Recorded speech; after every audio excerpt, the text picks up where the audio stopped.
Hello, everyone. Thank you for joining us this afternoon where we are going to use a limited palette and paint a tomato. This is a lot of fun and it will really show you how versatile your colored pencils can be.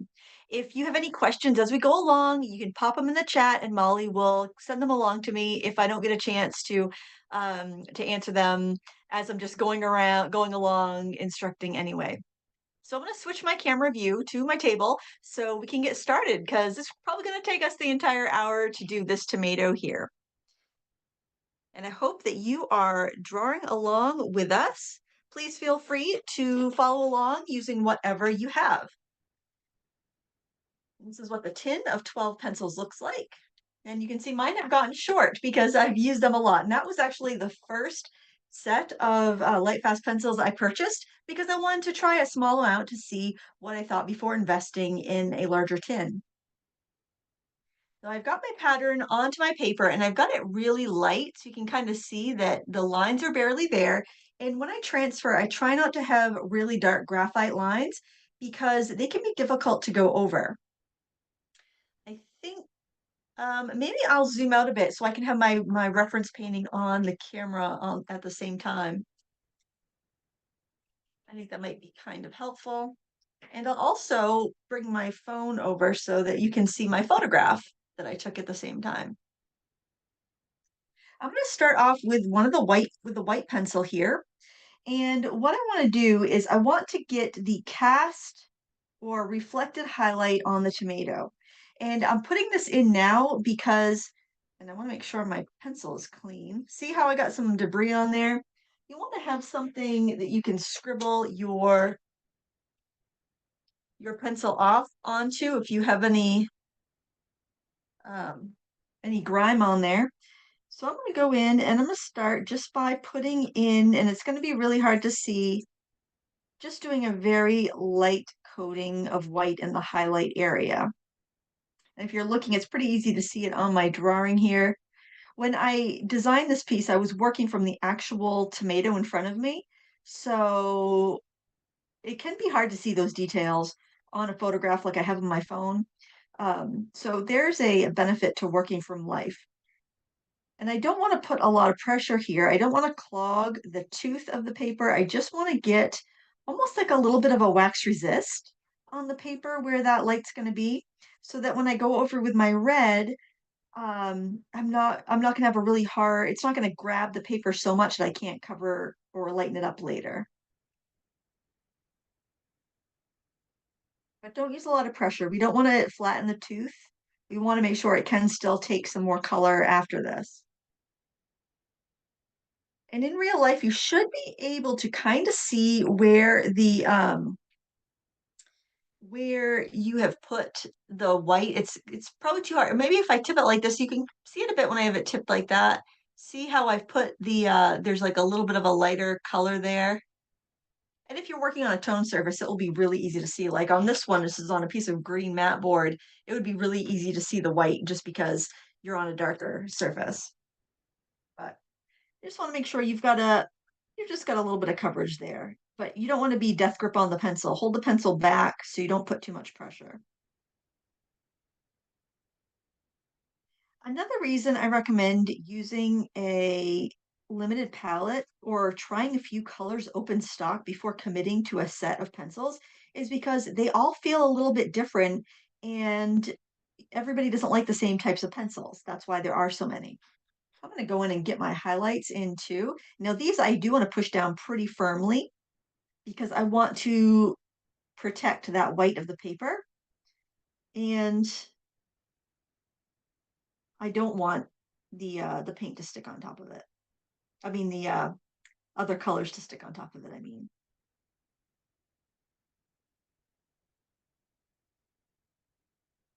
I'm just going to try to go right up to my graphite lines, but not over them.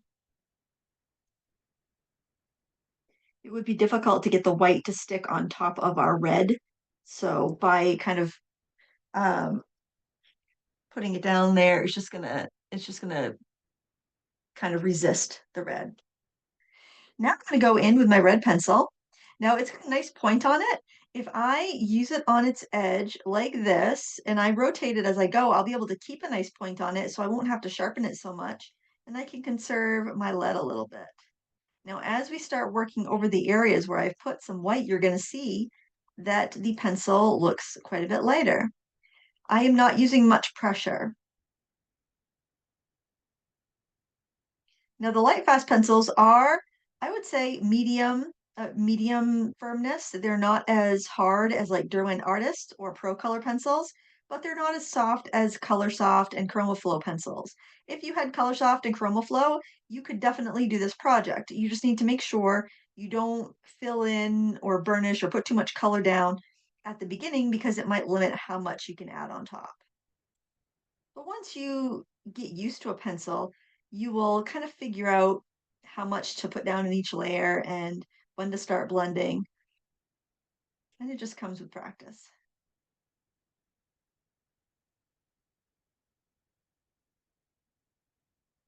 And I'm just rotating my pencil as I go, and I'm putting down a light coat of my red over the entire tomato, except for the highlights, those really bright highlights. I'm going to try to go around them.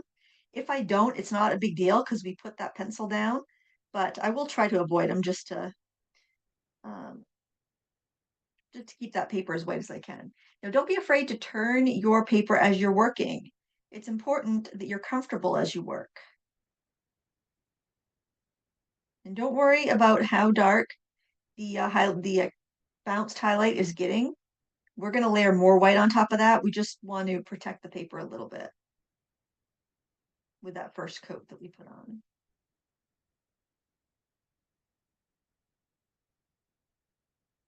If you find that painting along or coloring along, I don't know what you want to call it with colored pencils. I guess it's kind of like painting because we're really putting a lot of color down.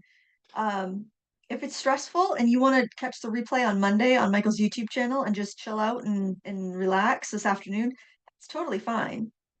Nobody's going to grade you or judge you. Make the lesson work for you.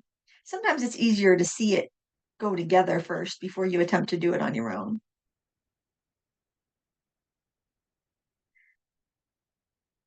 Depending on the texture of your picture might look a little bit differently than mine. If you're on a very, very smooth paper, you may not see this much speckling. And if you're on a rougher paper, you may see more speckling.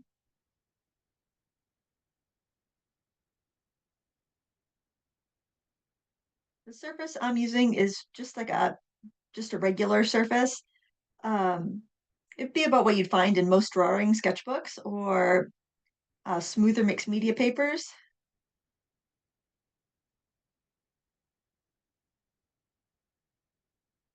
I like to have a little bit of texture because then I can layer up a little bit more. But the downside is the more texture a paper has, the more pigment it's going to take and the longer it's going to take to get a smoother effect.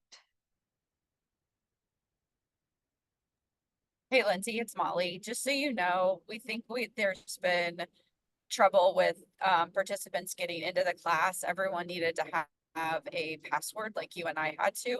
So we'll Okay. just go with this being recorded and we'll go from there. So I may not have a lot of questions. So there's 5 participants in it, but again, we'll have the YouTube recording, which is perfect. Oh, okay. Yes, absolutely. We will just carry on. Yeah, that's strange. Usually we have a lot of people right at the start. Zoom probably had an update. It seems like Zoom will often have little quirks. I switched to the tip of the pencil when I'm trying to get around little tight spots, kind of like the twist in the, I guess you'd call it a little sepal on the tomato, that little leaf. I turned do not disturb on my phone, but I'm somehow still getting messages, so I might move that off camera. I do have a photograph of that tomato on my Instagram page at Lindsay Wyrick if you want to scroll back and see. And I think I have it on my blog and on my YouTube channel community tab as well.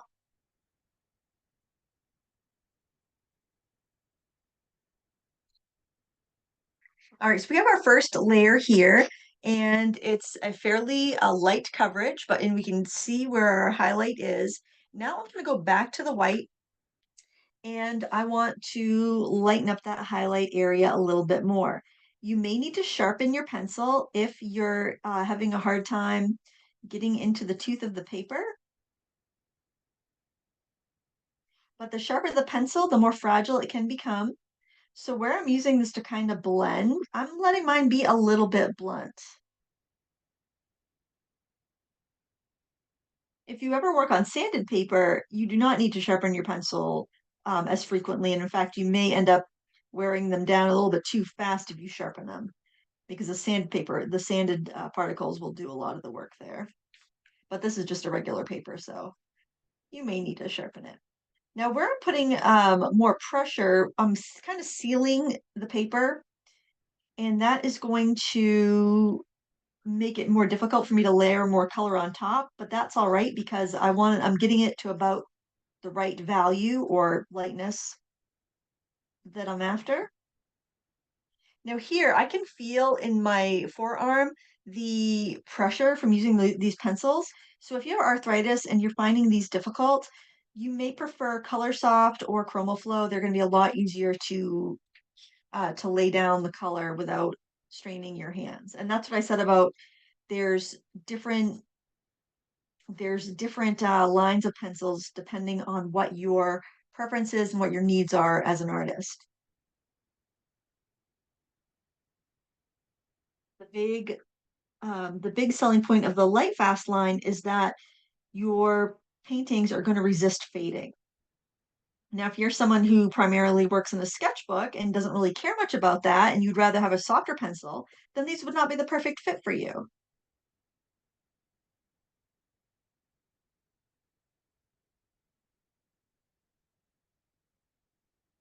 All right, we got some good burnishing there. Now I'm going to go in. I need a little bit of a shading color. Now we are working with a limited supply here. So for my shading color, I have three choices that would work pretty well. I could use green. Green is the opposite of red, and that will make a shadow. I can use purple. Purple is much darker in value than red, but when I mix it with this orangey tomatoey red, the purple will kind of um, cool down that red and give me a nice dark. And then, of course, I could use black. I like to wait till the end before I add any black in because I find black can be a little overpowering. So, and sometimes green, when you do an exact opposite color, you get a little muddy and brown. So I'm gonna go with a purple. And this color is violet. Now, another option, if you're someone who wants a softer pencil, but you also want something that's going to be light fast, what you can do is you could look at the light fast scales on derwent.com where they have color charts for all their pencils, and you can just you can look at, like, say, your favorite range. Say you like a softer pencil and so you prefer color soft. Then you could look at the color soft range and see what colors are not very light fast. And you could avoid those colors and choose those colors in the light fast range just for those particular colors, like purples and pinks. Those tend to be ones that fade. So you could buy just the colors that you want from the light fast range and have the other ones in the softer lids that you prefer, if that's the case for you. So you can make really your perfect set, something that's going to exactly fit your needs. So I'm layering over now with some more red. And you can see when I do the red over that purple, it gives me a really nice dark tone. And uh, I'm not going to put a ton of pressure. I'm not going to burnish it. I'm just going to go over with like pretty light, maybe towards medium pressure and just get some color in there. We have the alcohol-based blending pens that we'll be using to smooth out some of the grains. So don't worry if you can't get it perfectly sharp and perfectly all those specks taken care of. And I'm going to go in here towards the bottom of this highlight and just add a little bit more color. I'm just doing overlapping circles very, very lightly turning my pencil so that I get a nice sharp point. And do the same over here. I want to cover up that graphite line.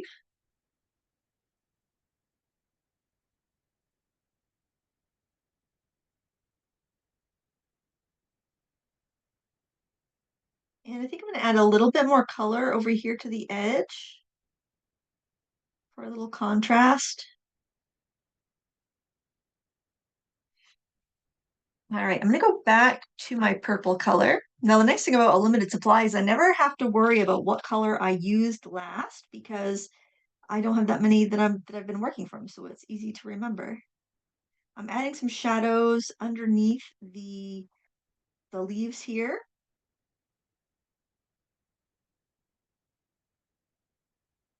Now, I have a dent on my photo that I didn't draw, or a kind of an indent that I didn't draw when I first did this piece, but I don't think I need to add that in there. We're going to stick with our pattern because I don't want to confuse anyone.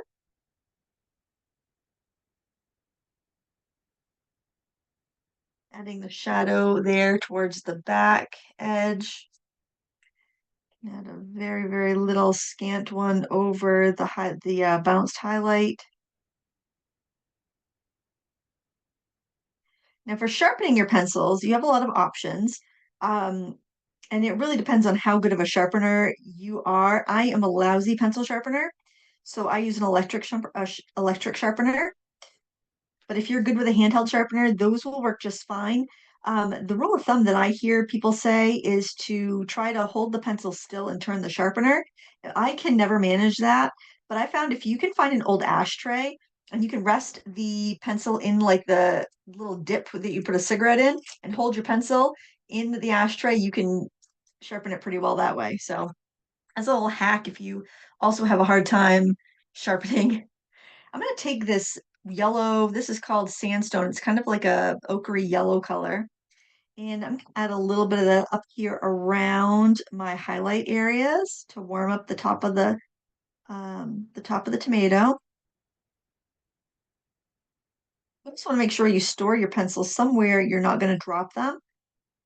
These are round pencils, so if you have a tilted desk and your pencils like to roll around, keep them in the tray. Just rest them right in the tray because you could have them on a drafting table at an angle and they're not going to go anywhere.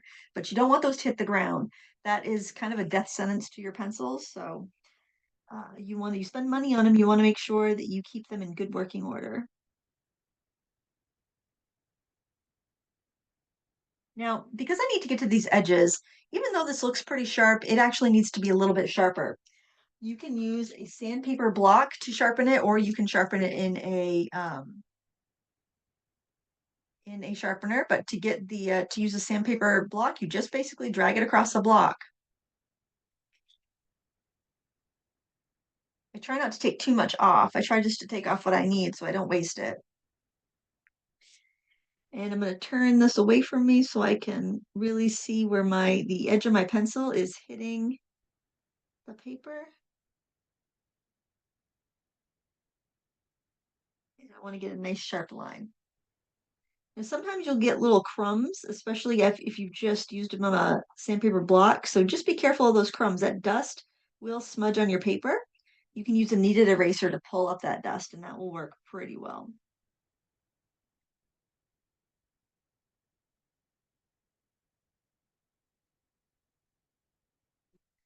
All right, so we're going to go ahead and add another layer of red over the top half of the tomato, and we're going to integrate those colors that we put there previously, the purple and the yellow. We're going to get them all to kind of merge together.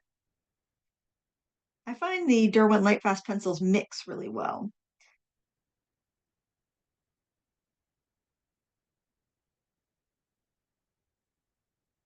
I'm going to avoid the edges of the tomato for now because I want to kind of block in some of this color before I sharpen.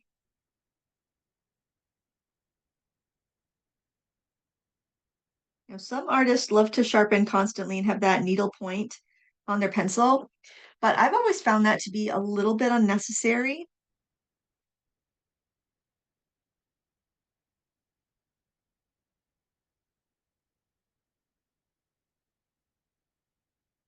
And I just try to rotate my pencil as I go. I block in my main color.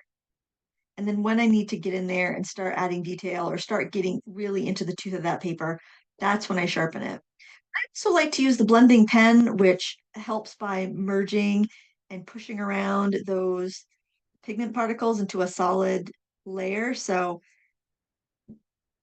if you're willing to use stuff like that, you can let your pencils go a little bit blunter.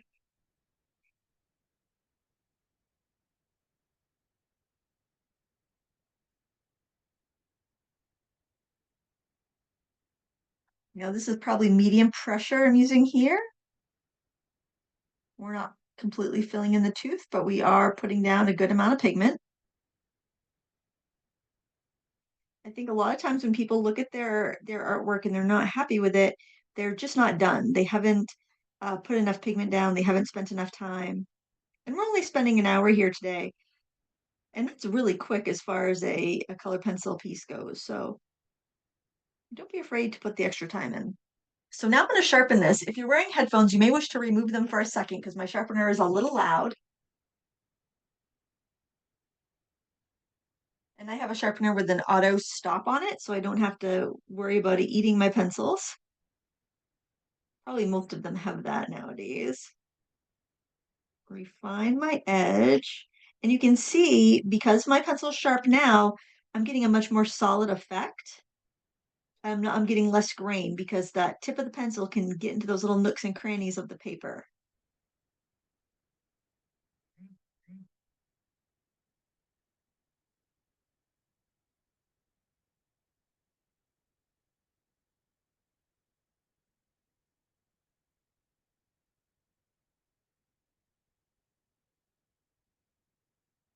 You can start to see it's starting to come together and get smoother. And I am going over my white area a bit because it is a little bit too light. So I can go ahead and start adjusting that.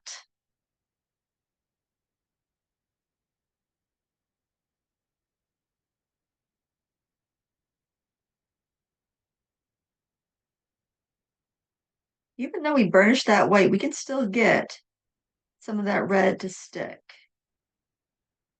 And I'm doing it on the edge so I don't get too much, and also so I can keep my pencil nice and sharp as I do it. Colored pencil is a lot about layering and building up layers, especially when you're using the harder pencils or pencils that have oil as part of their core makeup.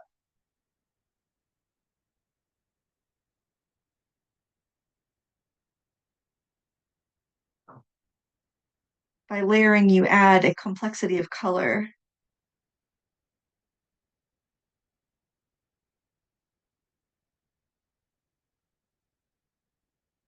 Make sure you're sitting up straight in your chair. Make sure you're not hunched over. You start to feel pain between your shoulder blades, just stop and adjust your posture. It can be really easy to forget about those things as we're working. Refining my edges here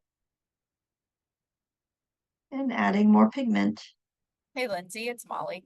Do you have any advice for new or students that are a little bit more new into colored pencil? Like as you're starting to layer, those different colors and maybe feeling frustrated when it doesn't look quite finished and how just to keep just going and persevering? Um, yeah, Or is I it guess just my experience? Well, I think a lot of it is experience. Another thing that's really handy is to start with a base layer of another medium. So if you love colored pencils, if you got some ink tints or some watercolor pencils and you did your first layer in watercolor and added the water to it, watercolor pencil and added the water to it and let that dry, you're not going to have that grain problem because the color you're working on top of would be your local color already. So you could do like a layer of very, very pale um peach, I would say, where like the shine is, and then do red over the rest of it. And then you could start in with a regular colored pencil. So you wouldn't have to worry about so much tooth that needs to be filled up. And I would say my first piece of advice to a beginner would be don't go out and buy a big set of pencils. Buy either a couple small sets or a couple pencils open stock and seeing what you like the feel of the most, because you don't want to buy a tin of 72 pencils and realize that they're too hard or they're too soft and they don't hold a point, or you, for some reason, don't really like them as well. You've got to find that Goldilocks pencil that's just right for you. And I think when we go out and we spend a lot of money on something and it doesn't work out, we feel very frustrated and we want to try to force it to work, or we just give up. We don't want to try something else because we don't want to make another expensive mistake. So that would be my advice, and just be patient because it takes time. It takes time to learn these things. Give now these are the brighter highlights here, so I want to give them a nice sharp edge. I'm just going to draw around them. All right, at this stage, we've got a pretty good looking tomato. I'm going to go in with my Derwent blending pen, and I am going to try to see if I have enough pencil in here to smooth everything out, and I think I do. So you can't go in with this pen too early. You've got to make sure you've got enough pigment there that it's going to spread out. If you don't have enough pigment there, it's just going to be patchy and streaky. I mean, here it almost looks like oil paint where I'm adding the blender pen. I'm starting in my lightest area. And I'm just going to smooth that out.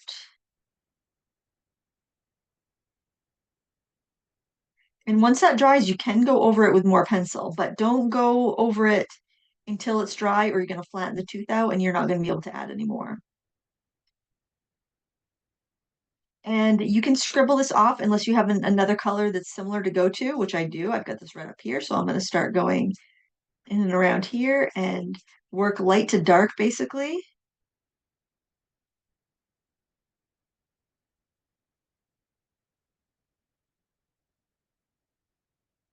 Be careful around the edges to make a nice smooth area. And you can see, whoops, I just dropped my tip of my pencil, but look at how bright and smooth that is next to the rest of the grainy effects there. Now see, this little highlight has like a little bit of color in the middle, so I'm just gonna go ahead and do that with my blender pen because I have enough ink on there. That was a highlight for my ring light. You don't have to do that, but I just want to show you the technique.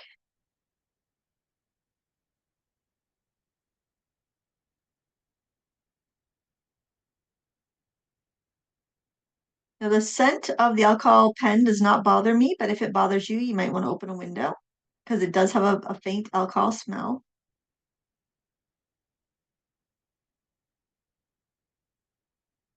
I'm trying to do most of the brighter red before I get into the red that's got the purple mixed in, so I don't muddy up my brights.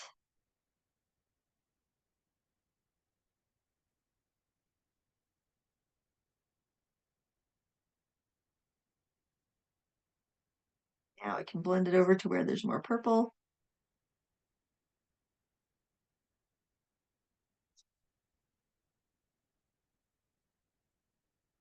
Try to get my hand out of the way. It's kind of difficult. And I'm going to work down here where there's more. Well, let me get into the red, the brighter red first, and then go into that shadow.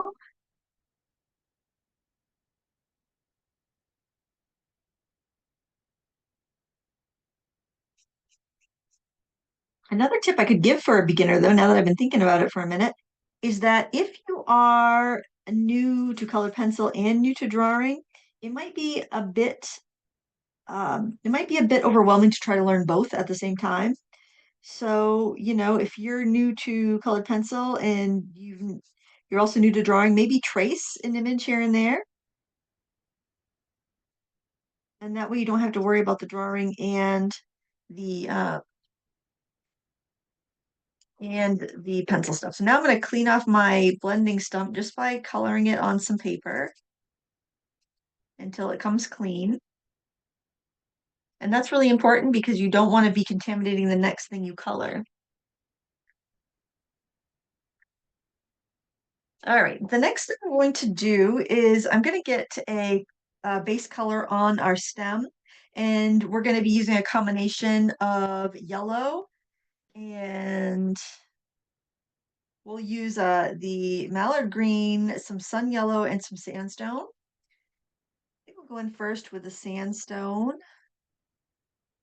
because we were going for kind of an olive green, so we're going to have to temper that mallard green.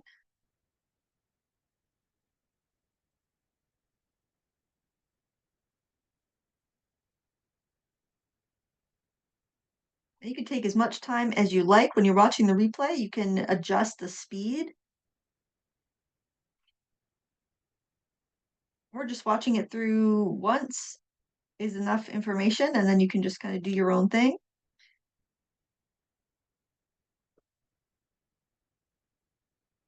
We just want to add some of this sandstone on the greenery so that it will kind of tint it to more of an olivey color.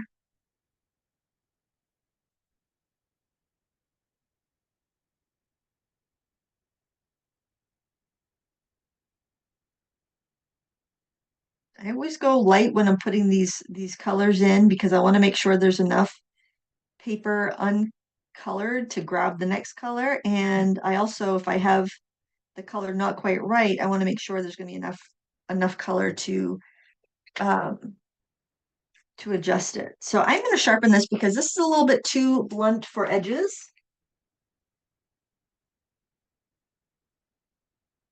I want to make sure I can get a nice edge. You can kind of see how vibrant that color is. Oops, I sharpened it too much though because it snapped.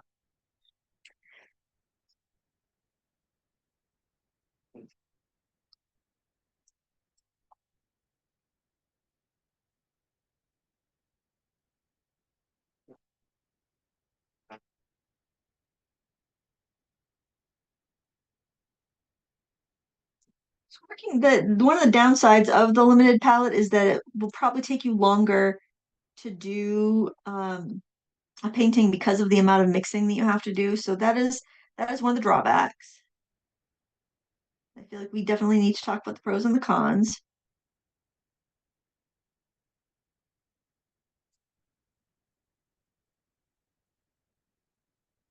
But if you know that there are colors you use all the time, you can always buy open stock. You can buy just those colors that you want.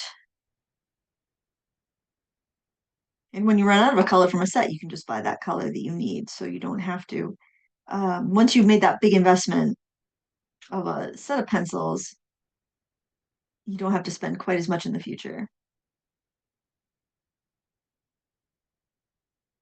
I'm working pretty quickly. I'm working faster than I would just leisurely drawing something. So, because we do have an hour-long time limit, so don't feel like this is something you need to shoot for being speedy. Color pencils is a slow medium.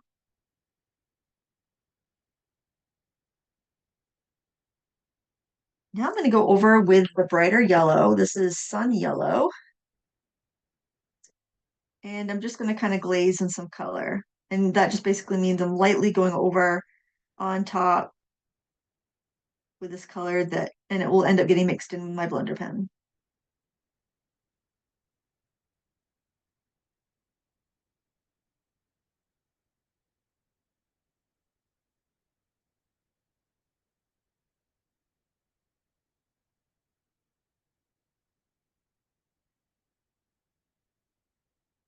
And these little leaves or sepals right on the tomato itself are lighter. So I'm going to base coat in the yellow before I put in the green.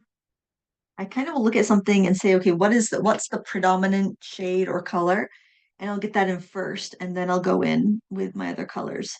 So whatever's grabbing the paper first is going to be the dominant color. That's why we did our white in here because it was grabbing the paper first.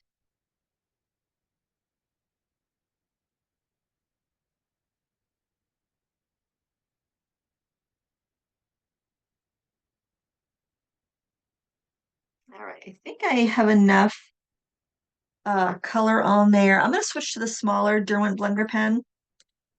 And get the stems done with that because it has this finer tip on it. You can see that green is still pretty vibrant, but we can tone it down with subsequent layers of pencil. So don't worry about that if the color isn't exactly what you wanted.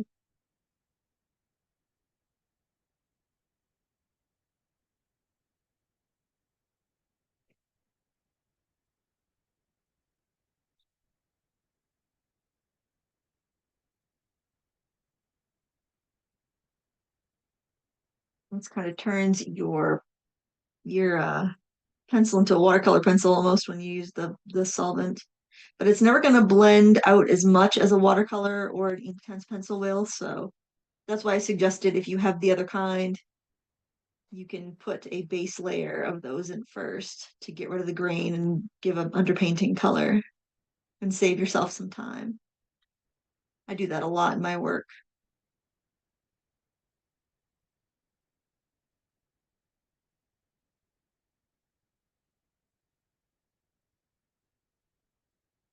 But it's also fun to see what you can do with just one product.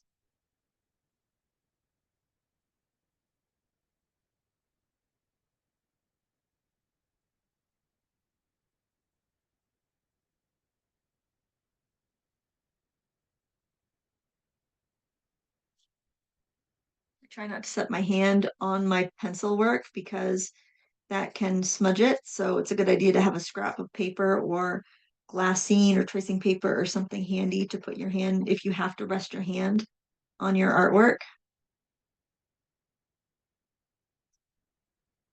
It also protects it in case you drop your pencil or like I did with my marker earlier, if you have something on there protecting it.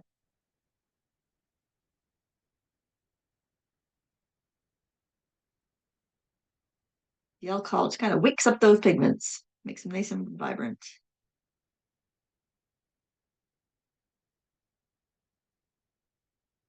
And because it kind of removes the wax a bit as you're doing it, it makes the paper less slippery, so you can put more color down on top of it. And it also will get rid of any wax bloom. So if you're using this marker, some like your waxier pencils are going to have this, can get this kind of haze or sheen on them called bloom. And it's basically the wax kind of getting built up on the paper and it kind of comes up to the surface sometimes. If you blend out with the alcohol, that alcohol like breaks up the wax and removes it. So that's why we scribble too, because it takes the wax off of our pen. Um, that can be a good solution for dealing with that. Or just wiping it with a tissue, that works too.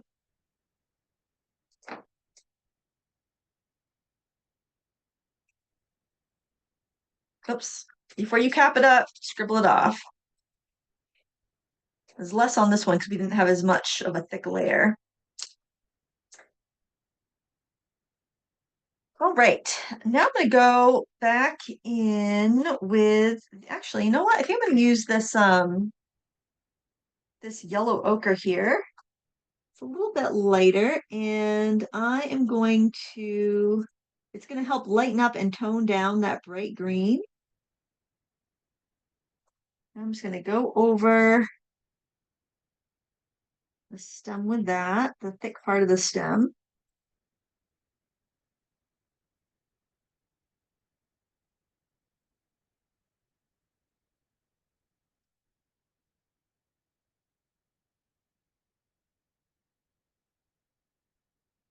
And I'm gonna go over the little leaves around the stem here on the tomato.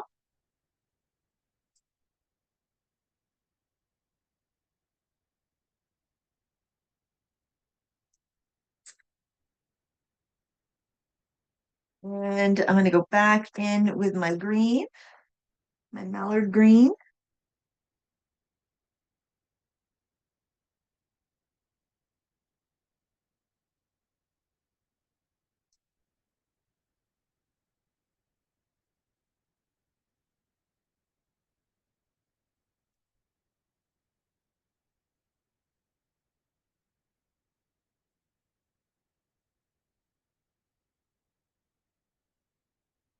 Shading and definition.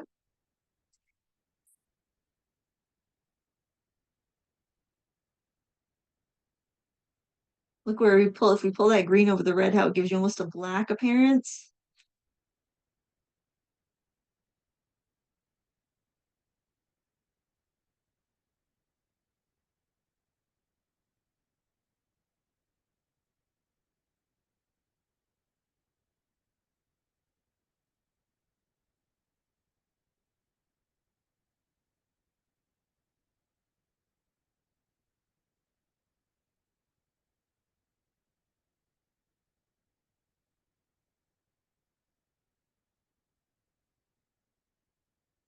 I think I'll take some red and see if I can add some of that shading right onto that green. Oh, yep, that's gonna work good. I don't know if you can hear in the background, my water pump is going. My studio's in the basement, so whenever the water pump goes off, we can hear it. Hopefully, it's being filtered out by the microphone, but if not, I apologize. Dark green on this back stem where I see it's a little bit darker, or this back leaf.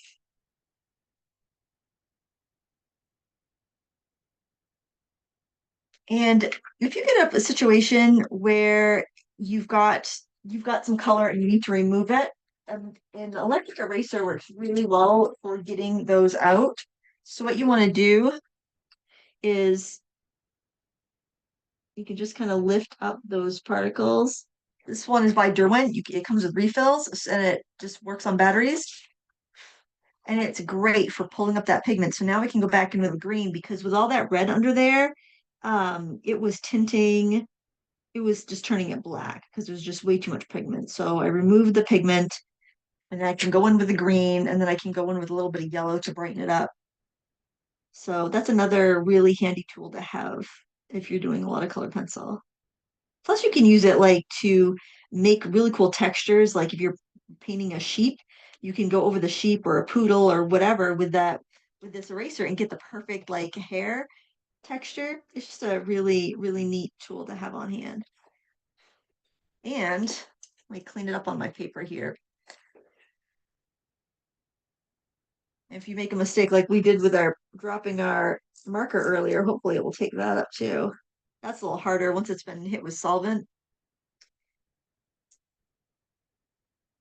Yeah, it doesn't want to come loose, but that's all right. And then I like to use this for getting the crumbs, eraser crumbs off rather than brushing my hand across or a brush sometimes. Okay, the stem needs some more darkening. I'm gonna go in with brown because it needs to be darker, but it also needs to be kind of earthy.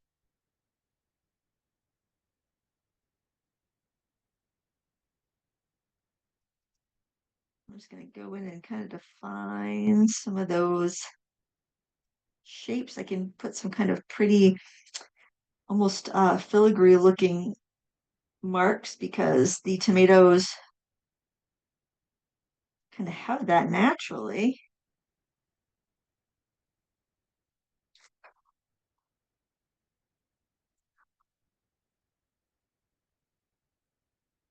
Remember, you can sharpen it if you're not getting the detail you need.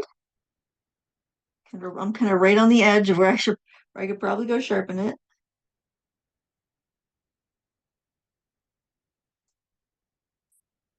This is a nice brown. This is natural brown and it's nice and soft.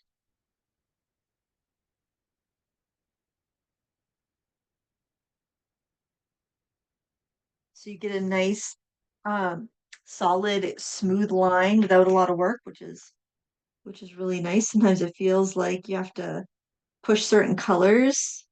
Let's see, I don't like the shape of it there. I'm gonna reshape that a little bit. And I'll just fill it in with my other colors. Sometimes you'll do that. You'll look, it's like, why did I draw it like that? I really should have, it should be a little bit fuller. And you can go ahead and change that.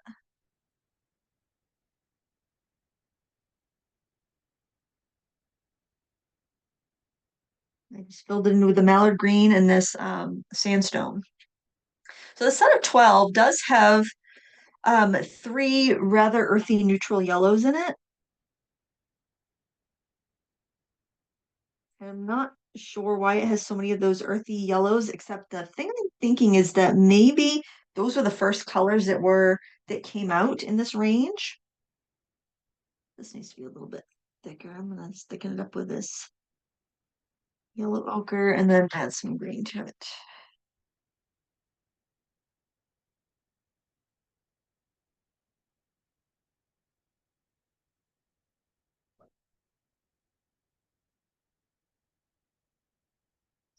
I'm gonna sharpen this because I'm feeling like even though this is fairly sharp, it's not quite sharp enough to get the detail I want.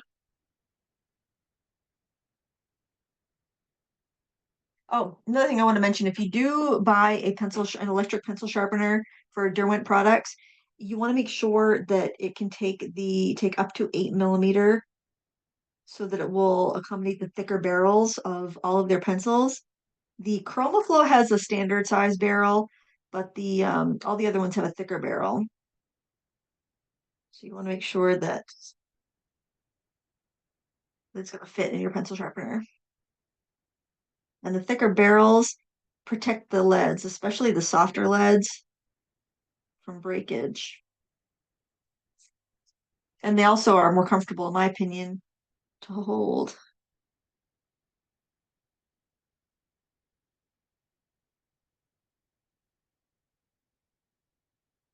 Shape this back here with that brown because it should be a little bit darker.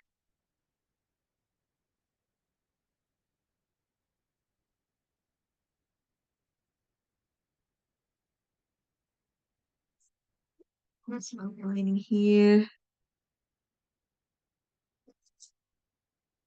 Now, please feel free to take as much time as you want and need with your illustration. I don't want anyone to feel like they need to rush.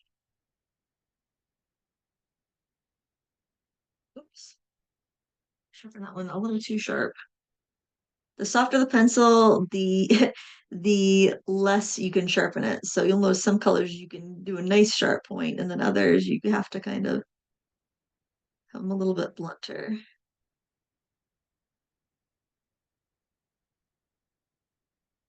Now you can keep building up color on the stem and blend it if you need to with your marker. But it's basically those colors that we've been using, just alternated and used over and over again. So spend as much time as you want getting just the colors that you want. And don't be afraid to mix other pencils you have together, other lines of pencils. Now it will affect the light fastness rating if you're using a non-light fast pencil with your Derwent Lightfast pencils, but um honestly, if you're not going to hang it up, if you're not worried about that, then go ahead and mix them however you want. Now for the shadows, the like fabric underneath the tomato, I'm just going to use black and I'm going to vary my pressure to get lighter or darker shades.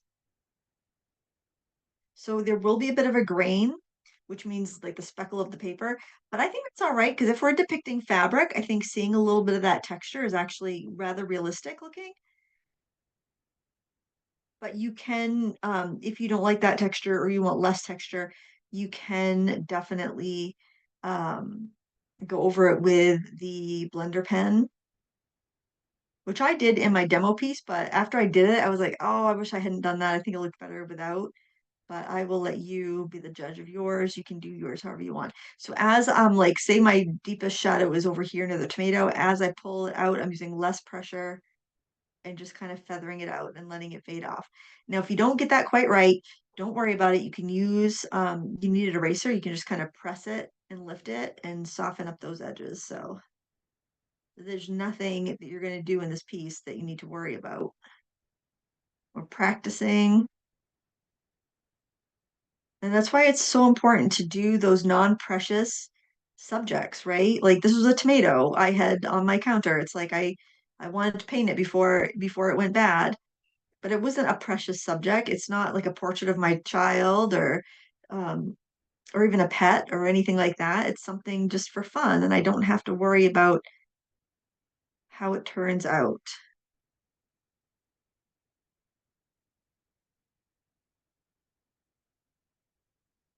Rule of thumb, if you want less pressure, you want a softer look, hold the pencil way back. When you need to add more detail, hold the pencil closer to the tip. I'm going to make sure I have a nice shadow where I drop that pencil, where I drop that marker, so I can kind of hide that a bit. So I might change my shading a little bit because of that. There are some shading guidelines in the pattern that you can download.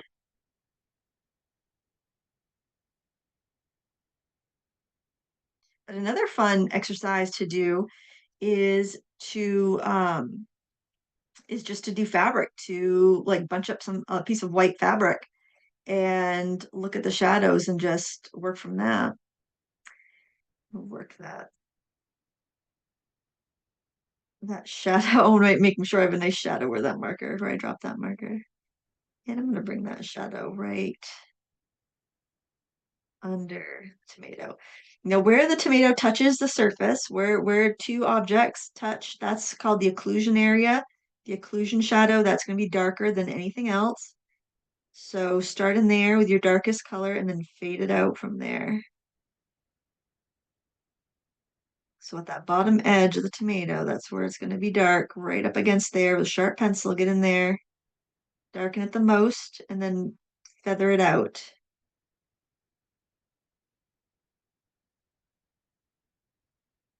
I feel like this is too big of an area, so I'm just going to bring in a little bit. And I'm going to feather this out over here a little bit.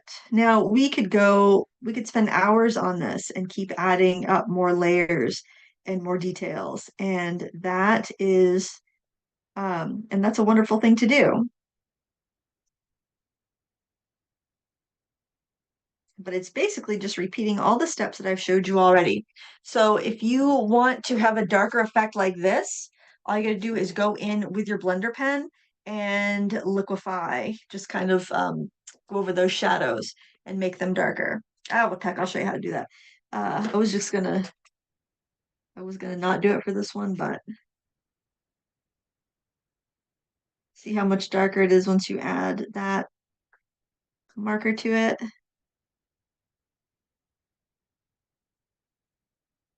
Just kind of drag it out.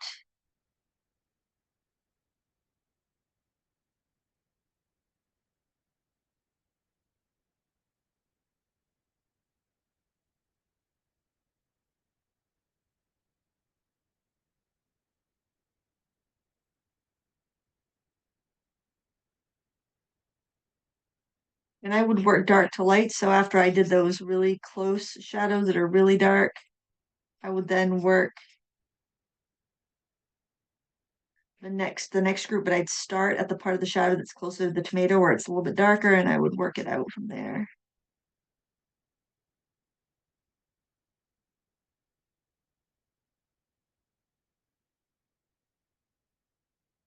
And just kind of fade it.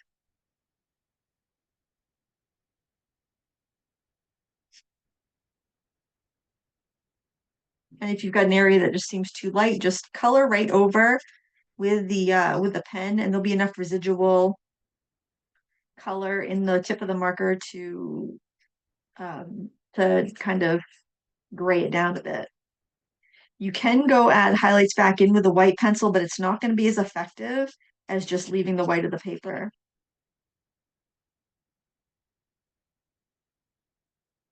A gel pen is your friend. I did have a gel pen on the list because that's handy if you had struggled with leaving the highlights in the tomato itself. We're getting pretty close to the end of our time here. I feel like that's might be a little bit harsh. So I'm going up right up against my highlights there with the marker. Because to me it seems a little bit too, they seem a little bit too strong.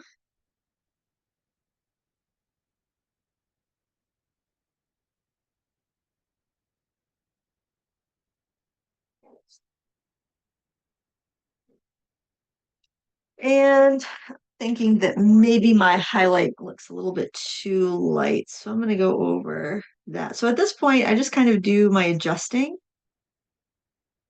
And this is often best done a little while after. Like, so if you take a break, go have a cup of tea, go for a walk, whatever you like to do, and then come back and take a look and be like, my shadows need to be a little bit darker, my highlights need to be a little bit lighter, or maybe my highlights too light. You can go back through and you can adjust once you've given your eyes a little bit of time to have a break from it.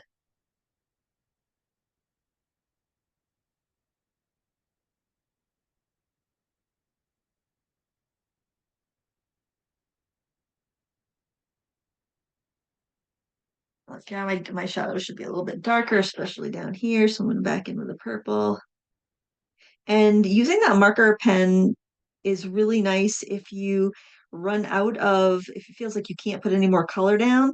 If you go over it with that solvent pen, then you can, it's going to remove the wax so that it will accept more color.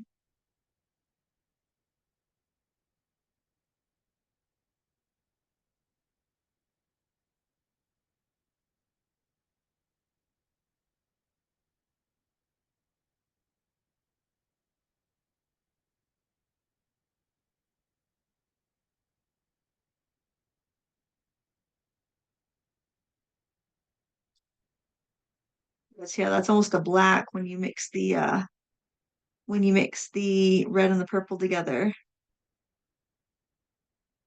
because the red is kind of warmish, kind of like orange, so it negates the blue tones in the purple.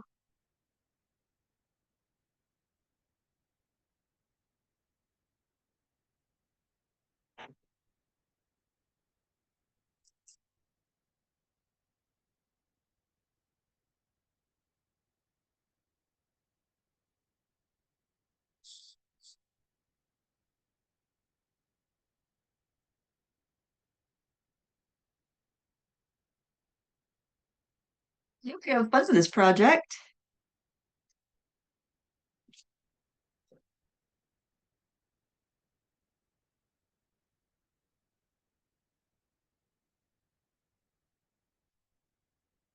And I think that's going to need a little bit more blending out, but you'll have fun with it. And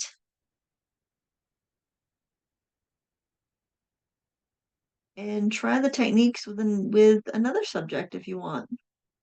Because techniques are techniques. They'll work for whatever you want to use them for. I'm actually getting quite a bit of streaking here. I think I might have a little bit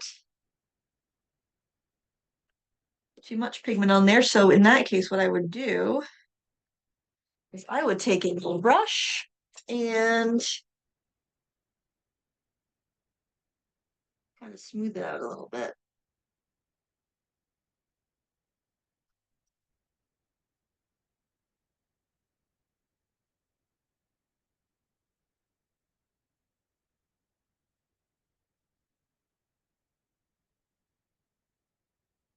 Because the hard nib on the marker can kind of just push the pigment around, where a soft tip of a brush will just kind of blend it a little bit better.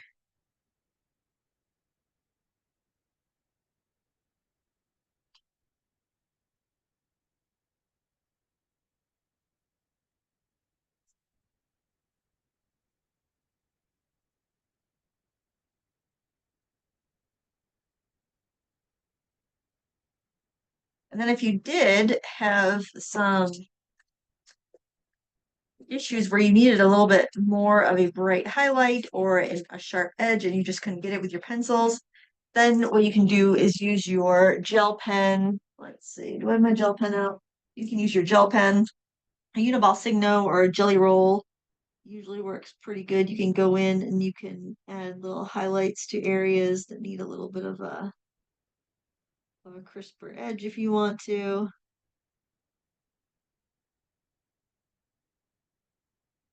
This is optional, but sometimes it can help just give you that little bit of detail that maybe you didn't have. Or if you didn't put some highlights in that you wished you had, you can do those with a gel pen as well. So everything is absolutely fixable when you are working with art, when doing color pencils. And I hope you enjoyed this. I hope that It was fun, and I'm going to switch my camera. Another hour has finished up here, but that basically shows you all the different steps that you're going to need to do this project. Like I said, if this was going a little too fast for you, or if you want if you want to revisit this on Monday, it will be up on the Michael's YouTube channel. If you create this artwork and you want to share it with me, you can tag me at Lindsay Wyrick. You can tag Derwent at Derwent art underscore Derwent US underscore art, I believe. We'll have all that information. If you search Derwent on Instagram, you can find that. And also you can share it with Michael's at Michael's Stores and use a hashtag Make It With Michael's so that we will see all of that stuff on our screens when we're perusing the internet. Anyway, I want to thank you so much for joining us for Michael's, for Derwent. I'm Lindsay Wyrick, and it's been great hanging out with you. Thank you so much for watching. Until next time, happy crafting. Bye.